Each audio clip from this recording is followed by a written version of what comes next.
একটা জিনিস দেখ, ম্যাজিক ম্যাজিক। দেখবি কি কি হলো? আটকে গেল, তাই না? আবার এটা খুলে গেল। এটা হলো ম্যাগনেট। এই ম্যাগনেট দিয়ে এখন আমি টিকটক করব।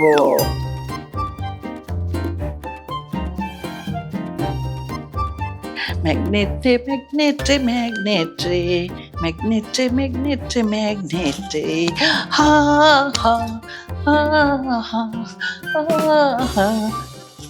এই বান্ধবী, তোকে বলেছিলাম না একটা ম্যাগনেটের মালা কিনেছি। মানুষ ভাববে কি জানিস, আমি ছিঁড়া মালা পরেছি, বুঝেছিস? সব দেখেছিস? হ্যাঁ, আরেকটা করবো টিকটক। আচ্ছা,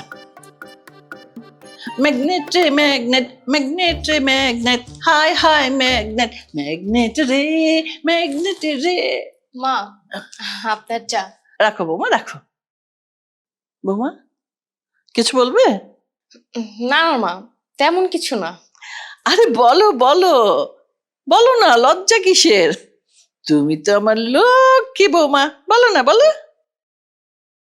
আসলে মা, আপনি যে টিকটক করেন না, এটা না মানুষ ভালো চোখে দেখে না।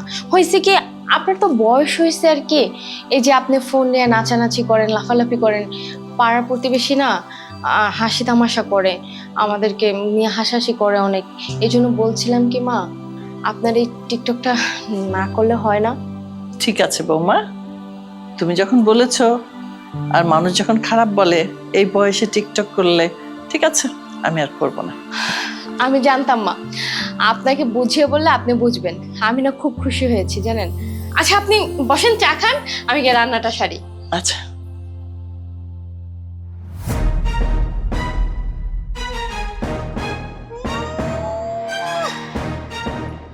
আমারে জ্ঞান দিতে আসছে কি একটু টিকটক করি, এটা এমন একটা কি, এটা তো একটা শখের বিষয়।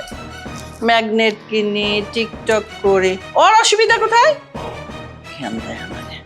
মা টিকটক করে না, মানুষ খারাপ বলবে, বলুক বলুক, আমার যেটা মন চায় আমি সেটাই করব। চা তো ঠান্ডা হয়ে গেল।